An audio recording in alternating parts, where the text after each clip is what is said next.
20 minute में झटपट ये बनने वाली है अगर कोई रेसिपी हो तो कितना मज़ा आ जाए, जो कि हमारे गेस्ट के लिए हो, जो वो खाए भी, उन्हें अच्छा भी लगे और आपकी तारीफ़ करके भी जाए। तो आज मेरे यहाँ आए हुए थे कुछ दूर के रिश्तेदार, तो मुझे आधा ही घंटा पहले पता चला कि वो लोग आ रहे हैं। तो फिर मुझे तो पहले मैं ब्लैंक ही हो गई कि अब उन्हें क्या खिलाऊं, क्योंकि कुछ बना हुआ था भी नहीं। तो फिर मेरे दिमाग में एक आइडिया आया।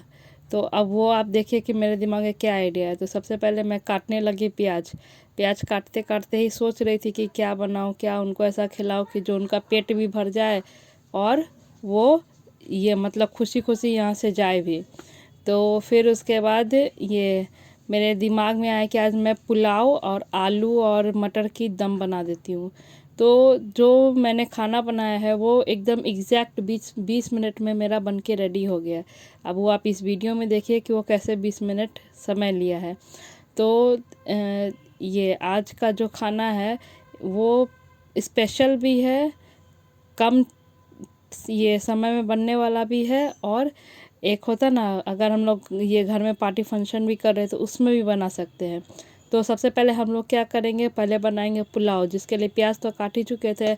अब फटाफट इसमें रिफाइंड डालेंगे और खड़े गरम ये सबसे पहले तो कढ़ाई गरम कर लेंगे, जिसमें मतलब हार्डली एक एक मिनट से भी कम समय लगता है। फिर रिफाइंड डालेंगे। रिफाइंड को गरम करने की ज़रूरत होती नहीं, इसमें तेज़पत्ता डाल देंगे, खड़े गरम मसाला डाल देंगे। फिर उसके बाद इसमें आदि डाल के और प्याज डाल के इसको भुनना चालू कर देंगे। फिर उसके बाद क्या करेंगे कि हम लोग ये इसमें चावल डालेंगे, और फिर उसके बाद थोड़ा सा काजू किशमिश और ये मटर डाल के इसे भूनते रहेंगे। फिर हम लोग क्या करेंगे कि सेकंड साइड में अपने गैस पे आलू और प्याज को उबलने के लिए चढ़ा देंगे, कि जिससे हम लोग का जो सब्ज़ी पकने का टाइम है वो कम हो जाए, क्योंकि उबाल के अगर सब्ज़ी बनाते हैं तो उसका समय ऑटोमेटिक कम हो जाता है। तो मैं एक साइड में यही पुलाव के लिए भूज रही थी और दूसरा साइड में ये आलू और ये प्याज को उबलने के लिए चढ़ा दी थी। एक्चुअली मैं इसका वीडियो नहीं ले पाई, क्योंकि ये दिमाग में बहुत कन्फ्यूज़न चल रहा था कि क्या करूँ नहीं करूँ।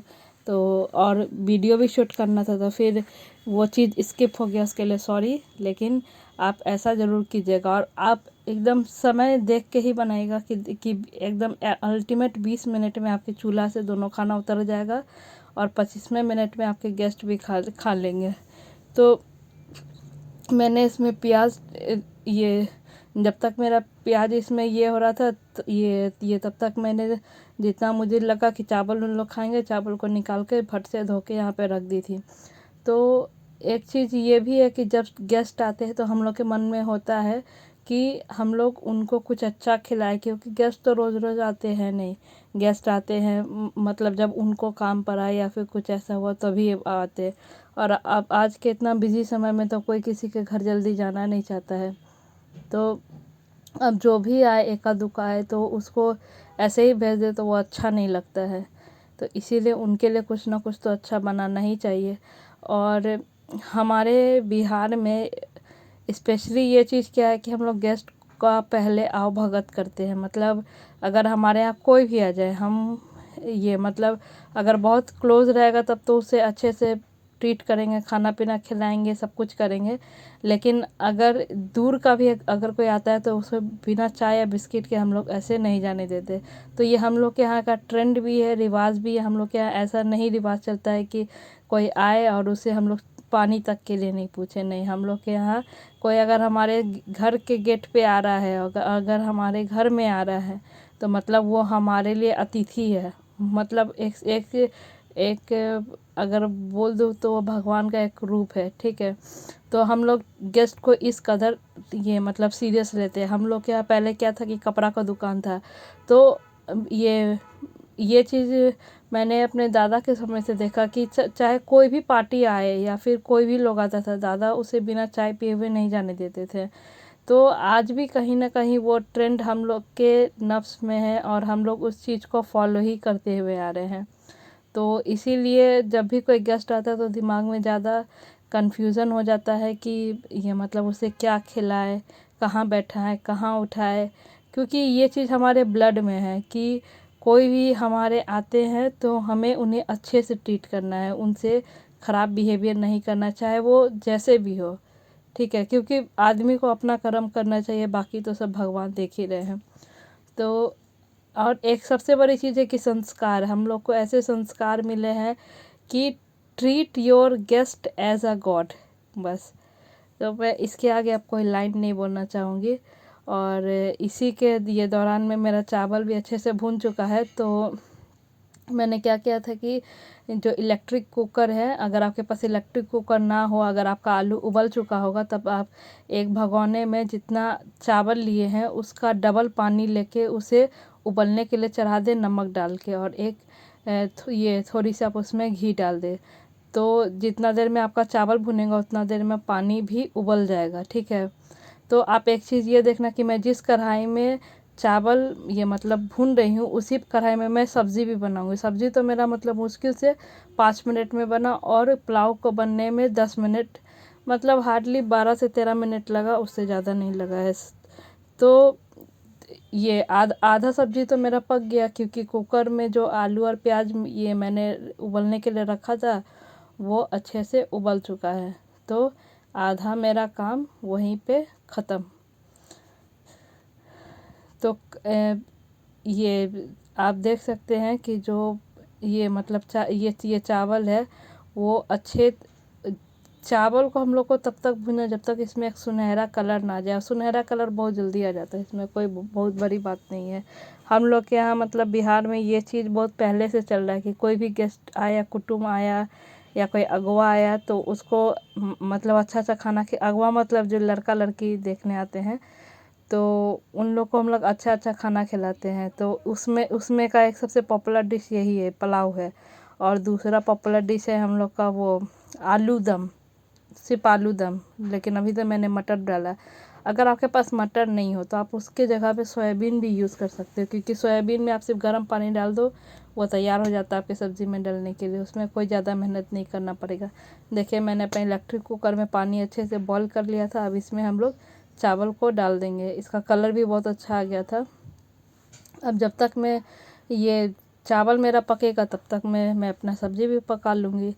तो किचन में क्या कि अगर हम लोग टिप्स और ट्रिक्स से बहुत ये काम करते हैं तो बहुत सारा काम हम लोग का ऐसे ही हो जाता है। कितना लोग को देखिए किचन में जाते ही पसर जाएंगे, मतलब उनको कुछ समझ में ही नहीं आ रहा है कि सब्ज़ी बनाए कि रोटी बनाए कि क्या करे। गेस्ट का नाम सुनते ही आधा लोग ब्लैक एंड वाइट हो जाते हैं, क्योंकि उनके दिमाग में होता है कि गेस्ट मतलब है कि अब बहुत सारा खाना बनाओ, उनको अच्छे से ट्रीट करो, जूस बनाओ।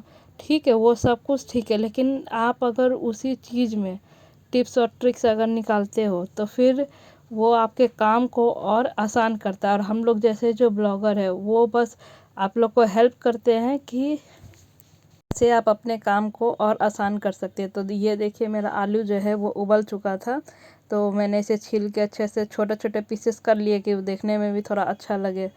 और ये मैंने कढ़ाई में तेल, ये कढ़ाई भी ये धो के इस पे रख दिया था कि अब इसमें मैं बनाऊंगी। यहाँ पे मैं मटर है तो कढ़ाई में थोड़ा पानी था, मैंने हटा के जल्दी से इसमें सरसों का तेल डाला। अभी इसमें हल्का सा पानी रह गया था, क्योंकि पानी में जब तेल डालते हैं तो तेल उड़ना चालू हो जाता है, जाके चेहरा पे सीधे पट से लगता है, ऐसा लगता है कि कोई मार दिया हो। तो जैसे ही सूखा ये, तो इसमें मैंने सरसों का तेल डाला। फिर इसमें हम लोग आलू को डाल के अच्छे से भून लेंगे। आलू को लाइट ब्राउन तक भूनना है, उससे ज़्यादा नहीं भूनना है। मतलब कि ये मैं जितना देर का ये वीडियो डाल रही हूँ ना, ये एग्जैक्ट समय आपको दिखा रहा है। मेरा वीडियो 14 मिनट का है, तो ये समझिए कि मैंने इसमें कोई भी फास्ट फॉरवर्ड नहीं लगाया है। ये सब मेरा स्लो का ही वीडियो है। आप नहीं विश्वास हो तो एक पॉज करके देख लीजिएगा। तो मैंने कहीं भी फास्ट फॉरवर्ड नहीं लगाया है कि हाँ मुझे दिखाना है या कुछ भी। ये जो है ये मेरा एग्जैक्ट टाइम है। देखिए, ये मेरा आलू अब भून के तैयार हो चुका है। बस आपको थोड़ा बहुत एक्शन दिख रहा होगा, लेकिन वो एक्शन इसीलिए क्योंकि वीडियो कट में है। नहीं तो मैंने एग्जैक्ट 20 मिनट में अपना खाना चूल्हा से उतार के रख दिया था गेस्ट के लिए। बस मेरे गेस्ट आए, खाएं और आराम करें और फिर अपने काम के लिए प्रस्थान करें। तो अब देखिए, आलू भी भून के तैयार हो गया है। अब इसको हम लोग निकाल लेंगे। और फिर प्याज जो हम लोग पहले काट के रखे, नहीं प्याज हम लोग इसमें ये उबाल ही लिए थे कि प्याज के साथ हम लोग को कोई मेहनत नहीं करना पड़ेगा। तो प्याज जो उबला हुआ रहता है उसमें हम लोग को क्या है कि भुनने का ज़रूरत ही नहीं है, वो ऑटोमेटिक ये गला हुआ रहता है। बस उसमें आप मसाले डालो, लहसुन डालो, ये सब्ज़ी को ऐड करो, बात ख़त्म। वो सब्ज़ी ऐसे ही तैयार हो जाता है। उसमें थोड़ा सा पानी डाल के, अगर जल्दी में सब्ज़ी बनाना है तो सब्ज़ी को जब भी पानी हम लोग लगाते हैं तो उसमें पानी में थोड़ा ही सा हम लोग डालते हैं सब कुछ, क्योंकि ज़्यादा पानी डालने से होगा कि ज़्यादा टाइम लेगा। तो कम समय में दिमाग से काम लेना चाहिए। और किचन एक ऐसा जगह है कि उसमें जितना हम लोग एक्सपेरिमेंट करते हैं उतना ही कम है। आप ये चीज़ ये देख रहे होंगे कि बहुत सारे ये ब्लॉगर लोग बहुत तरह का वीडियो डालते हैं कि कोई कुछ कर लिया, कोई कुछ कर लिया, कोई एक्सपेरिमेंट कर रहा है। तो वही बात है कि किचन एक ऐसा समंदर है कि दूर से देखेंगे तो वो छोटा सा कुआं लगता है, लेकिन जब उस कुएं ये उसके नज़दीक जाते हैं तो वो उतना ही गहरा समंदर है। मतलब किचन एक समंदर की तरह है। आप जितना उसमें इन्वॉल्व होगे वो उतना ही आपको, और ये मतलब क्या उसको बोल सकते हैं, ये उतना ही उसका गहराई का और उतना ही उसके कितना बड़ा है आपको तब पता चलेगा। किचन में कितना वेरिएशन है। मतलब किचन में जो नॉर्मल खाना बनता है वो, फिर इसके बाद इतने सारे शेफ़ हो गए, इतने सारे बेकरी वाले हो गए, तो सब तो फूड का ही प्रोडक्ट हो गया ना। मैं खुद बेकरी क्लासेस लेके बैठी हुई हूँ, तो मैं ये हमेशा केक कैसे बनाते रहती है, वो केक या डोनट या फिर उसको एक क्या बोल सकते हैं, ब्राउनी, ये सब मैं हमेशा बनाती हूँ। तो वो भी तो एक किचन का ही पार्ट है। अब ये देखिए मेरा प्याज डालते के साथ ही ये अच्छे से ब्राउन हो गया था। इसमें मैंने मसाला डाला, मटर डाला, आलू डाला, बस। और एक चीज़ ये भी है कि गेस्ट मेरे खाने के बाद बस एक ही चीज़ बोले कि ऐसा खाना बहुत कम खाया है पर बहुत कम खाया है। मतलब बना तो बहुत जल्दीबाजी में, पर इतना स्वाद था उस खाने में कि उन लोगों को मज़ा आ गया। तो मुझे भी खुशी मिली कि चलो मेरी मेहनत तो काम आई। और आज मैं ऑफिस से आने के बाद इतना थक गई थी कि मुझे खड़े होने का भी मन नहीं कर रहा था। लेकिन अगर घर पे कोई आगे से आ जाए, घर में ये लेडीज़ में सिर्फ आप ही हो, तो फिर आपके पास तो कोई ऑप्शन ही नहीं है, क्योंकि सब कोई शिकायत कर सकता है लेकिन हम लेडीज़ लोग किसी से कोई शिकायत नहीं कर सकते, क्योंकि सबको छुट्टी मिलती है पर होम मेकर को कभी छुट्टी नहीं मिलती, चाहे वो वर्किंग हो या नॉन वर्किंग हो। तो जो वर्किंग रहती है उसका तो काम और बढ़ जाता है, क्योंकि ऑफिस भी देखना, घर भी देखना, तो क्या कर सकता है लोग। लेकिन मेरे दिमाग में एक जुनून छा गया है कि बस आप लोगों के साथ रिश्ता को गहरा करना है। तो अब उसके लिए कुछ भी करना पड़े कोई फ़र्क नहीं पड़ रहा है मुझे।